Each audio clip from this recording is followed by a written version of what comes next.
Olá pessoal, hoje eu vou ler aqui um conto deste livro que se chama Fábulas do Mundo Islâmico, que tem uma ilustração assim maravilhosa, muito linda, coloridíssima assim de recortes.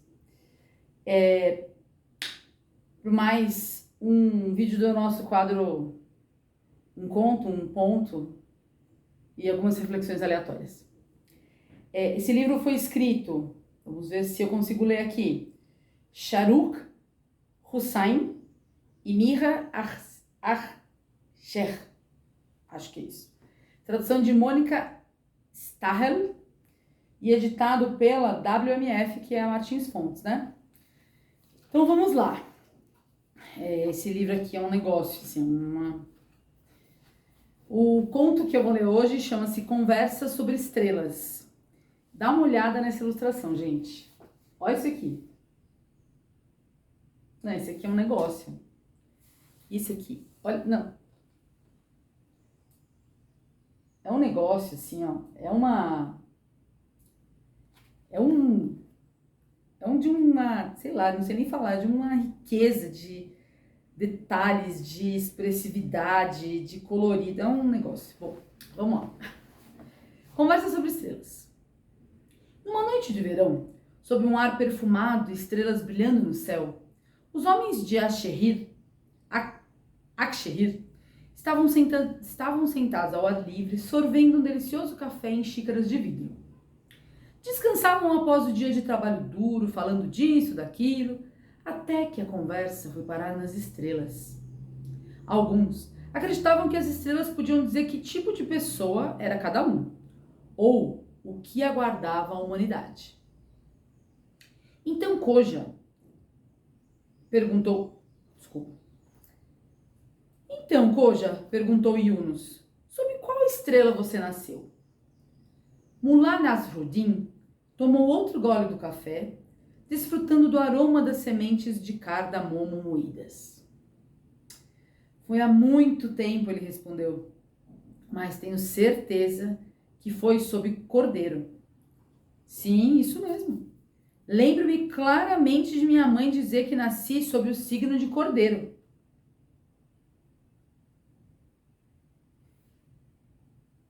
Os homens começaram a rir. Esse signo não existe, disse Yunus. Você não quis dizer carneiro? Nasruddin pousou a xícara e fitou o céu estrelado. Faz 40 anos que meu horóscopo se fixou, ele respondeu. Aquele cordeiro certamente já cresceu e se tornou carneiro. Bom, pessoal, os contos desse livro são, a maioria deles sobre Nasruddin. Nasruddin é uma personagem, né, um esperto, digamos assim, né? São contos de esperteza. E assim como o Pedro Malas Artes aqui no Brasil, né? Então o Nasruddin, ele tem vários nomes, Koja é um deles. Inclusive tem uma das grafias que é muito parecido com o meu sobrenome, que o meu sobrenome é Hojda, e tem versões de Nasruddin que é Hodja, Hodja, e o meu é Hojda. Já até pesquisei para ver se a gente era parente, mas a gente não é parente não. Então esses contos, grande parte desses contos daqui, desse livro, não todos os contos do mundo islâmico, mas esse daqui em específico fala muito dessas artimanhas de esperteza do Nasruddin, assim. E aí a gente vai conversar um pouco disso agora. Deixa eu pegar aqui, hoje eu trouxe uma outra peça aqui que eu tô fazendo, porque eu quero terminar logo esse chale aqui, que é de presente pra uma amiga. Eu trouxe ela. Ai, meu Deus, peraí, caiu tudo aqui. É que o negócio é ao vivo. Caiu tudo. Pronto, já descaiu, vamos lá. A gente tem aqui na nossa cultura uma coisa de achar... A gente tem o malandro, né? Que é esse cara espertalhão. E no final das contas a gente vive aqui no Brasil eu tenho essa impressão, né, muito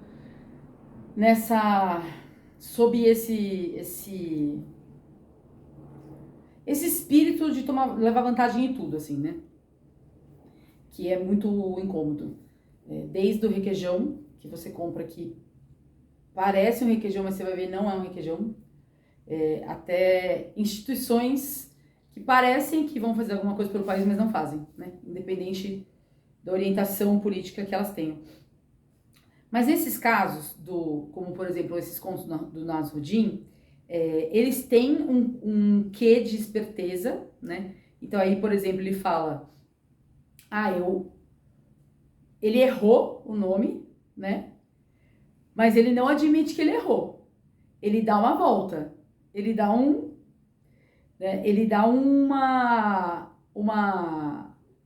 contorcida na história para sair por cima, vamos dizer assim.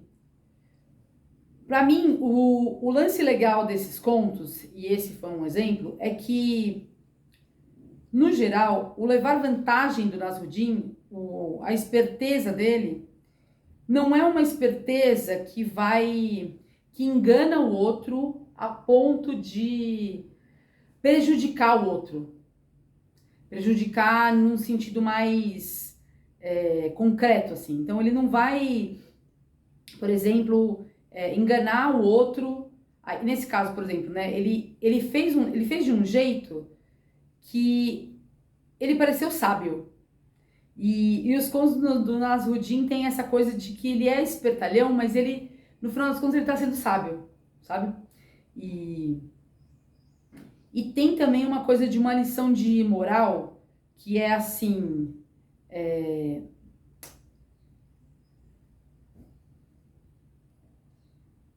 nem tudo tá tão fixo, sabe? Nem tudo tá tão... não é porque eu errei o nome do signo da constelação de Carneiro para Cordeiro que eu tô totalmente errado. Não sei se fica claro. Tem uma coisa de uma esperteza aliada a uma sabedoria, assim, né? Então, no final das contas, também é um conto de moral, digamos assim, de uma moral de sabedoria. Porque a gente tem isso, né, a gente tem isso não, né? Na verdade, a gente às vezes tem uma coisa de querer ser muito sério. E a sabedoria parece ser uma coisa muito séria,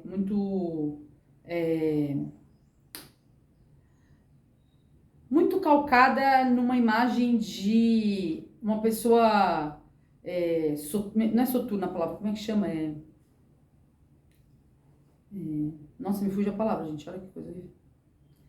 Enfim, mas alguém que tem o peso da experiência, alguém que sabe o que está falando, né? Alguém que já viveu demais e pode nos trazer a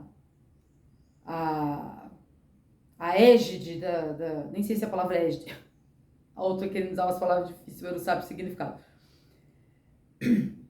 Enfim, isso também é uma impressão minha, né? Eu tenho a impressão de que às vezes a sabedoria tá muito ligada a um peso, sabe? Da idade e do sofrimento que a pessoa já passou e tudo mais. E o Nasruddin, ele traz nesse conto breve uma coisa de uma leveza, né? Então, assim, e olha que nesse conto ele fala que ele tem 40 anos, né? É mais novo do que eu. Ele traz uma leveza que é assim, não necessariamente a sabedoria, ela precisa estar atrelada ela precisa estar distante do humor. Eu acho que essa é uma outra coisa que me vem, sabe? E a gente tem uma coisa, assim, né, de colocar o humor nesse lugar da tiração de sarro do outro, que eu acho muito ruim, né, quando você é o alvo da tiração de sarro, ou o humor nesse lugar do bobo da corte, daquele que não... aquele que fala coisas que não são sérias, assim, sabe? Aquele que tá falando, na verdade, bobagens, coisas que não devem ser levadas em conta porque ele é o bobo da corte, né? E o Nasruddin traz essa dimensão de uma sabedoria divertida, vamos dizer assim. Eu quero ser uma sábia divertida. Eu quero chegar nesse ponto. E tem uma outra coisa nesse conto que eu amo muito, que é as estrelas, né? Olhar, refletir sobre o universo, refletir sobre o que está acima da nossa cabeça e o que está abaixo dos nossos pés, assim. Que esse ele não vai muito fundo nessa parte aí das reflexões sobre o universo e sobre as estrelas e como as estrelas, como toda essa parte da natureza que a gente nem considera muito natureza, né? Porque tá tão distante da gente, ao mesmo tempo tá tão próximo. Ajuda a gente a se entender em tantas maneiras, né?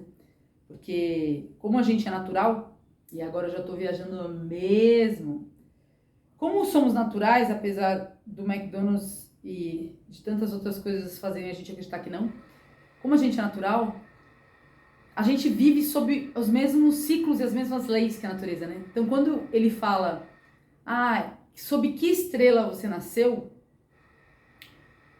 tem uma coisa que é, o que dessa estrela simbolicamente tem em você, né? Que é um pouco o que a astrologia fala, né? A astrologia não tem, pra mim, pelo menos não tem nada a ver com previsão de futuro, com nada disso. Pode ser que tenha, eu é que não, eu não leio dessa maneira, né? Também não estudo isso, eu só acompanho. E pra mim a astrologia me ajuda muito a entender o que é natural em mim, sabe? O que dessa estrela tem em mim. E esse é um tipo de olhar, é uma metáfora que me ajuda a entender muitas coisas que eu não consigo mudar em mim, que são naturais e que eu não consigo mudar. Coisas de atitude, por exemplo, eu sou muito justiceira, né? Eu sou, assim, sou muito sensível à injustiça e eu, por mim, eu fazia justiça com minhas próprias mãos.